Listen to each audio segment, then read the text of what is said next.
3월 19일 방송을 시작하겠습니다. 리플의 파트너는 아프리카에서 국경 간 전송을 제공할 수 있는 라이센스를 획득합니다. 이것이 1조 달러 시장에서 XRP 채택을 가속화할 수 있습니까? 플루터 웨이브는 동아프리카에서 사업을 확장하기 위해 루안다 국립은행으로부터 라이센스를 확보했습니다. 아프리카에서 가장 빠르게 성장하는 결제 회사 중 하나인 플루터 웨이브는 동아프리카에서 사업을 확장할 수 있도록 루안다 국립은행으로부터 전자화폐 발급 및 송금 라이센스를 받았다고 발표했습니다. 플루터 웨이브는 아프리카를 세계와 연결하기 위해 최선을 다하고 있습니다. 자, 아프리카에서 계속되는 리플의 파트너사들과 함께 전 세계를 대상으로 혈관을 끊임없이 10년이 넘는 기간 동안 끊임없이 확장을 해나가고 있다. 자, 이 말이 뜻하는 바가 뭘까요? 곰곰이 다시 한번 생각해 보시길 바랍니다. 리플은 MFS 아프리카와 협력하여 아프리카로 확장하여 암호화 지연 결제 이점을 대륙에 제공합니다. 5대양 6대주에 계속되는 혈관을 확장해 나가고 있다. 판을 새로 짜고 있다. 가격은 500원대에서 멈춰 있다. 소송으로 인해서 웹 3.0 가치의 인터넷, 그 혈관에 대한 리플 네트워크, 가치의 인터넷은 스위프트 2.0으로 대칭되겠죠. 가치의 인터넷, 스위프트, 디지털 유로 어소시에이션, 엑센추어, 그리고 리플, 디지털 파운드 재단 연결이 되어 있죠. 그리고 최근에 페드, 미 연준에서 페드 와이어, 그리고 리플의 파트너사와 함께 이미 밑그림이 완성이 되어 갑니다. 그러면 왜 가격에 멈춰 있을까요? 뱅크런, 은행 파산에 비트코인 3,600만원 돌파. 뱅크런과 은행 파산에 비트코인 3,600만원 돌파하였다. 암호화폐 전문가 은행 위기에 비트코인 3만 달러 이상 갈 것. 미국 은행 인규의 확실한 승자는 비트코인. 메사리 CEO, 비트코인 12개월 안에 10만 달러 간다. 달러 하락한다. 구명보트는 비트코인. 자, 이 시스템에 비트코인이 진정한 승자이기도 하죠. 정말 진정한 승자는 무엇일까요? 자, 이제 XRP와 CBDC와 NFT와 스테이블 코인과 각종 토큰들과 코인들의 세상이 다가오고 있음을 미디어를 통해서 언급이 되고 있습니다. 이 세상에 대한 시스템, 판때기, 혈관, 이 판을 만들고 있다는 거죠. 결국 오지 말라고 해도 올 수밖에 없습니다. 고로 가격이 멈춰 있다면 지속적으로 매입을 해나가야 된다는 거죠. 이 펀더멘탈과 시스템을 확신한다면, 많은 연구와 분석을 통해서 본인이 이 시스템을 확장해 나간다면 가격을 모아갈 수가 있겠죠. 그쵸? 자, 제가 쉽게 예로 좀 설명을 드리려고 합니다. 출반 성상에서 3마리의 강아지가 있어요. 토끼 또는 거북이라고 할까요? 어쨌든 자, 비트코인과 이더리움이 가장 먼저 빠르게 출발했죠. 그쵸? 리플이 가장 느려 보입니다. 그러나 마지막에 스파트를 하면서 가장 길고 가장 긴 시간 동안 가장 강력하게 저는 상승하리라 개인적으로 확신을 합니다. 그렇기에 10년이 넘는 기간 동안 계속 판을 짜고 있는 거죠. 인프라를 만들고 그게 구축이 되면, 즉 현 통화 시스템에 대한 파괴가 일어나겠죠. 금융권에 대한 붕괴, 이거와 함께 새로운 판이 짜여지는 그 연장선상에 있기 때문에 그 리플 네트워크와 혈관의 심장을 담당하는 바로 마지막 XRP가 스퍼트를 하게 될 거라 개인적으로 확신하기 때문입니다. 자, 쉽게 주식시장으로 좀 예를 들면은요, 어떤 반도체 섹터 또는 2차전지 섹터, 제약바이오 섹터, 미국의 빵, 바로 플랫폼 섹터, 대장들이죠. 이런 애들 섹터가 있는데요. 대장이 먼저 가장 치고 나갑니다. 그래서 중요한 건 나중에 탄력 있는 애가 마지막에 제끼거든요. 수익률 면에서 결국 똑같이 출발하는데 결국 마지막에 파괴적 있게 치고 나가는 놈이 나와요. 어쨌든 중요한 건 처음에는 얘가 가장 수익률이 높게 보이니까 아쉬울 수는 있습니다. 사실 코인 시장에 좀 빗대면 XRP는 그 시간이 길게 되었기 때문에 리또 속이란 말이 나왔겠죠. 비유가 적당하지 않을 줄 모르겠지만 중요한 건 이제 금융 시스템에 대한 그 붕괴가 다가오고 있기 때문에 이제는 그 시스템이 시간으로 다가오고 있지 않나 생각이 듭니다. 이미 스위프트 2.0의 시간과 IMF와 BIS 국제결제은행에서 그리고 법안으로서 입법이 발의가 되었다. 대한민국에서도. 그리고 CBDCN 상용화가 멀지 않았다. 고로 XRP의 시계추도 점점 다가오고 있다는 생각이 듭니다. 이미 대한민국에서도 미국에서도 리플과 SEC의 소송이 바로 명확성을 가르는 그 시기가 다가오고 있기 때문입니다. 올라가려고 그랬는데 소송으로 눌러버렸기 때문에 이미 소송은 지나간다 언급을 드렸죠. 전세계 기득권이 이 판을 짜는데 무려 11년 이상이 걸려 나가고 있습니다. 그리고 제가 어저께 시나리오 두 번째에 대해서 언급을 드렸습니다.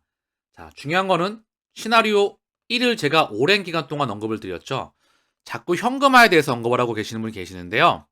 중요한 거는 올해 기술적 반등의 해이다라는 말을 이미 굉장히 긴 시간 동안 언급을 드렸습니다. 2024년도는 경기 폭락이 예상된다.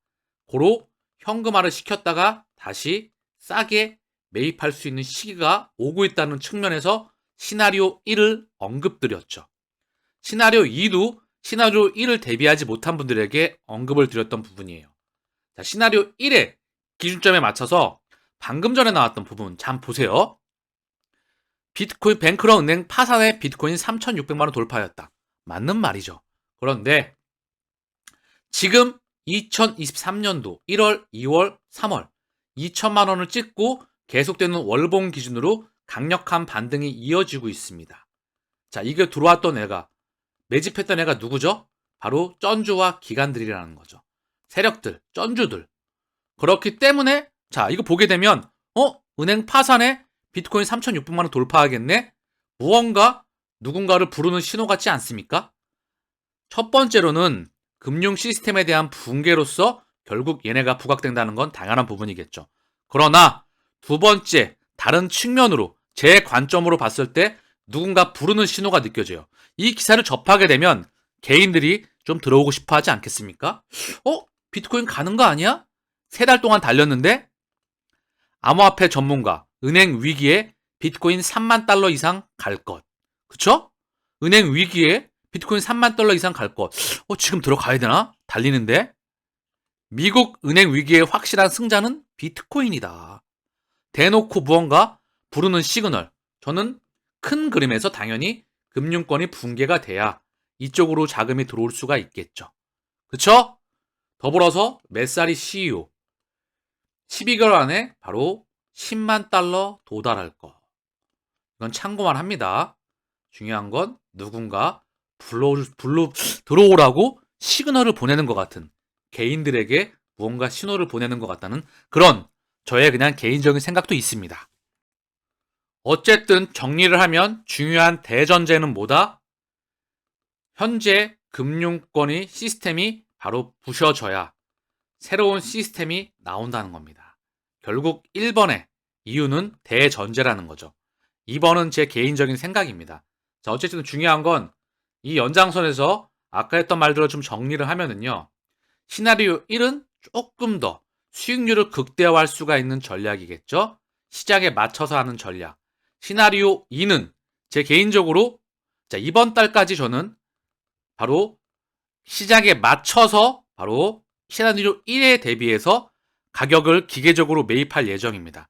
얘는 시나리오 1에 해당되는 거. 그리고 다음 달부터는 폭등이 나오면은 매입을 멈추겠죠. 알트에 대한 폭등이 나오면. 그러나 아직 알트에 폭등이 나오지 않았죠. 또는 상승폭이 내가 감당할 수 있는 선이라고 한다면 저는 하드웨어 월렛, 나노 레저를 비롯한 하드웨어 월렛에 보관을 할 예정입니다.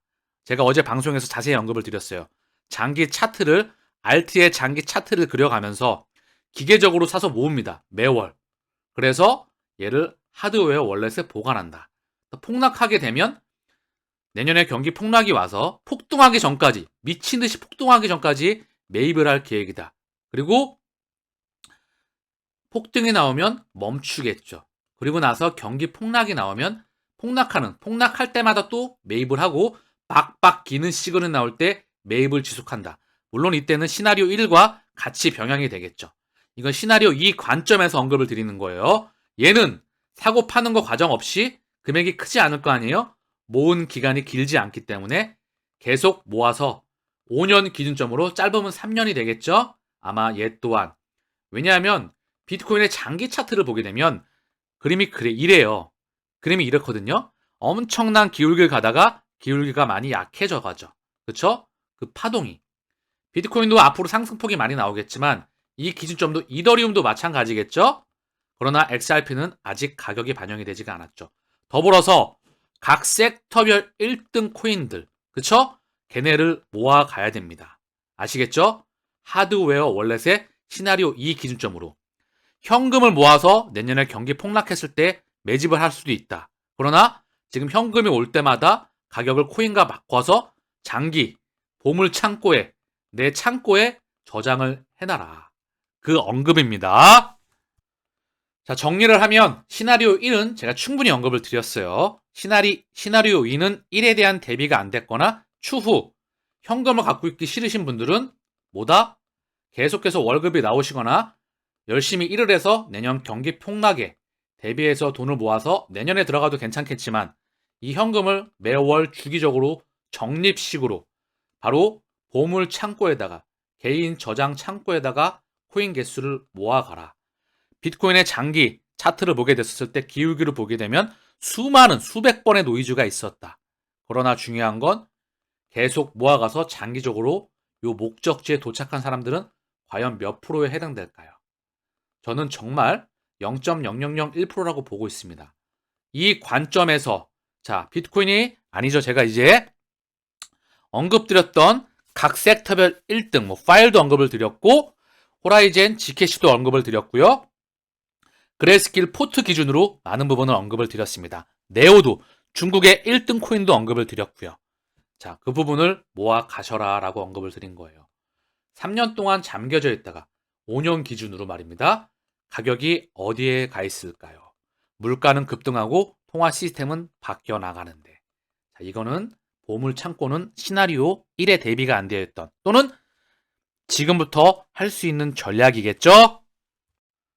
자, 파이낸셜 타임즈에서 블랙록이 크레딧 스위스 인수전 참점 CEO 직접 주도한다. 바로 여기에 CEO 누구죠? 바로 레리 핑크입니다. 직접 입찰을 주도하고 있는 것으로 알려졌다. 자, 손만 바뀌는 겁니다. 그들의 움직임에 그들의 뿌리 속에서 손만 바뀌는 거예요. 제 기준으로는요.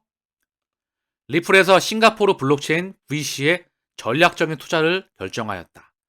리플은 웹3 채택을 가속화하기 위해 싱가포르 기금과 파트너 관계를 맺고 투자를 한다. 크립토 지불회사 리플과 블록체인 파운더 펀드는 웹3 지향 신생 기업을 개발하고 채택하기 위한 전략적 파트너십 계약을 발표했습니다. 협력의 일환으로 리플은 싱가포르에 기반을 둘 벤처 캐피탈 펀드에 투자했으며 이는 초기 단계에 있지만 이미 잠재력이 높은 블록체인 회사를 더욱 지원할 것입니다. 투자 금액은 공개되지 않았습니다. 자, 블록체인 파운더 펀더는 이미 웹3 활동에 중점을 둔 포트폴리오에 이미 100개 이상의 회수를 보유하고 있습니다.